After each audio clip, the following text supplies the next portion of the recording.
hate to say this because I love Dr. Frank so much, but he's an optimist when it comes to the voting systems.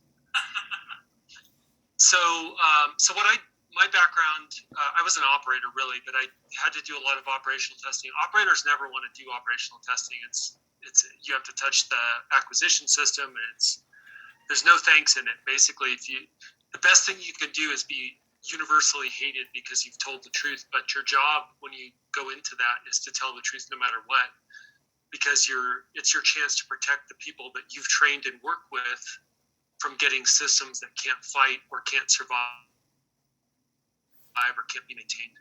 So that's my background, and in the course of that background in the Department of Defense, I was trained to do operational testing and oversight of operational testing, and I did operational testing and operational testing oversight for pretty significant, some of the largest programs in the Department of Defense, complex computer-based systems, some of the most sensitive programs, and I got to see all the threats. Because operational testing, unlike developmental testing, your job is to see if it really can fight in the face of the threat and survive. And so you have to understand and be able to present realistic threats in testing. And so because of that and because of my other experience, I became very familiar with the cyber threats, in particular to our weapon systems. And it's because of that when I look at our voting systems. So before I had ever seen a single voting system in person, I was reading the manuals. And this all started after the 3rd November 2020, or on the 3rd November, not because of the outcome, but because I got looking at voter registration statistics and turnout, and it was very odd. And so I ended up reading the manuals because that's what I do. And then I read the test plans. And when I read the test plans and then the test reports, I was certain that we are unprotected. And I assure you, we are unprotected. The voting system certification testing is an absolute farce. They have covered up the insecurity and vulnerabilities. And really, when I say insecurity, I don't just mean the systems are vulnerable. I mean these systems cannot be secured.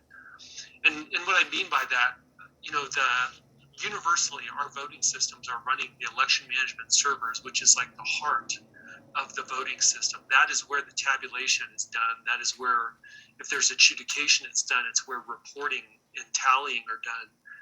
Universally, they are running these on computers that are sourced from entirely or assembled in or from components made overseas. For the most part, in the People's Republic of China. They are not our friends. I do not trust the hardware. I do not trust the software. I've looked up every one of the 5 largest voting system vendors in the United States. There's not a good system. That's before you even get to the company's conduct itself. Those systems are using these components and computers that have been manufactured overseas with no supply chain security, which means they could have done anything to them. And this is why I say Doc Frank is an optimist, because as a tester, I look at logic and accuracy testing, or LAT or LNA, depending on where you are, as a sort of kabuki theater. It is an artifact of a time frame when we were using mechanical or electromechanical voting systems, and even then, you could not detect many of the errors. I mean, the very first voting system in use in the United States was the chute machine, and you could cause it to miscount votes by jamming graphite, pencil lead, into the gears that were incrementing the votes behind the front panel. So you pull the lever and it looked like it counted the votes, but it didn't. You would never have seen that in the logic accuracy testing.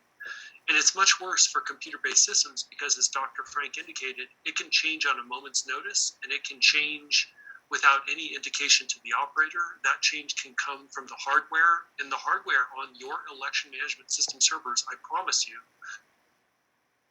those computers, the hardware is designed to be remotely managed by an enterprise manager. In other words, it's built to be managed remotely and accessed remotely with no awareness or interaction to any local operator. Your election administrators would never know. And the modem or networking device does not have to be in the EMS server. It can be in another device that's connected to it by a hard line, or that connects to it wirelessly. And it doesn't just have to be Wi-Fi. This is another area where I'm less optimistic because of everything I've seen with Dr. Frank. So you are not going to, if it's an unsophisticated, sloppy wireless networking connection, you might catch it with a handheld scanner.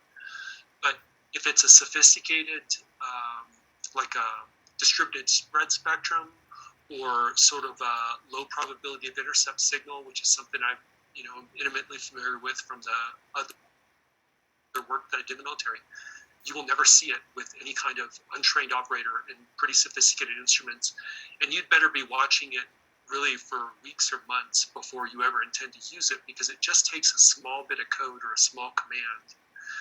And it could also be introduced on removable media. So, the thumb drives that people who don't really understand the threat environment consider to be an air gap protection.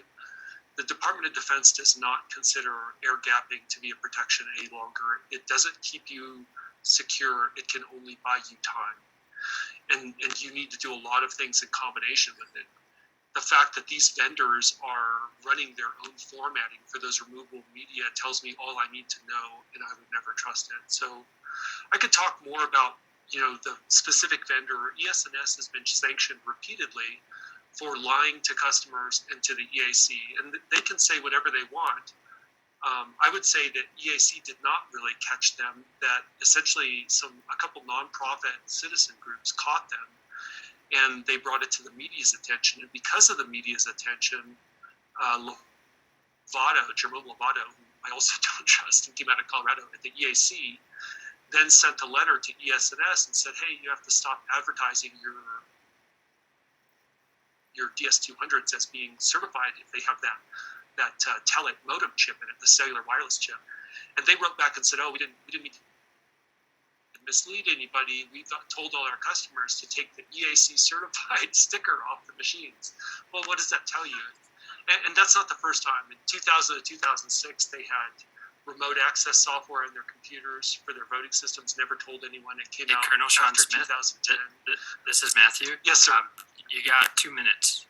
Okay. I hate to do it to you, but no. Yeah, 2 minutes. No, that's okay. So same company, ES&S, sold untested and uncertified systems to California. They were sued over that. 2020, they were caught in Texas. They had so when you have a voting system and you have a certified configuration, you're supposed to have a set of hardware that has been tested and certified. Now, as Doc Frank points out, they test and certify an example. What's true on any other example of that same, purported voting system configuration is unknown.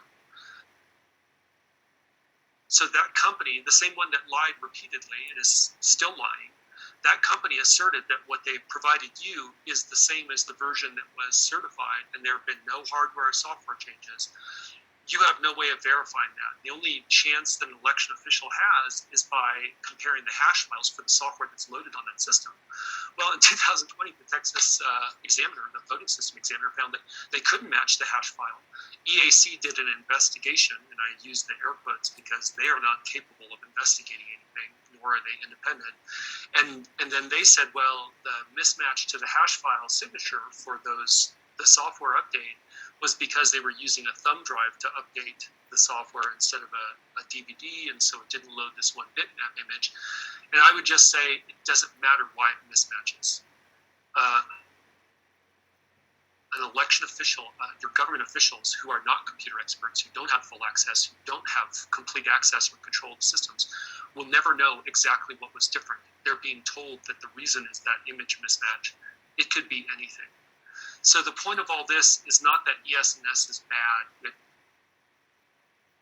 From my perspective, I do not trust a single voting system vendor.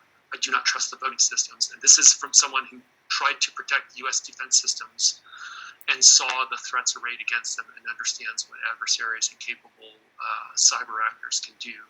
It's not that ES&S is bad. It's that you will never have enough information to know whether they are secure and whether they are accurate. And the only way for you to know whether those paper ballots have been accurately tallied on that machine is to hand count them.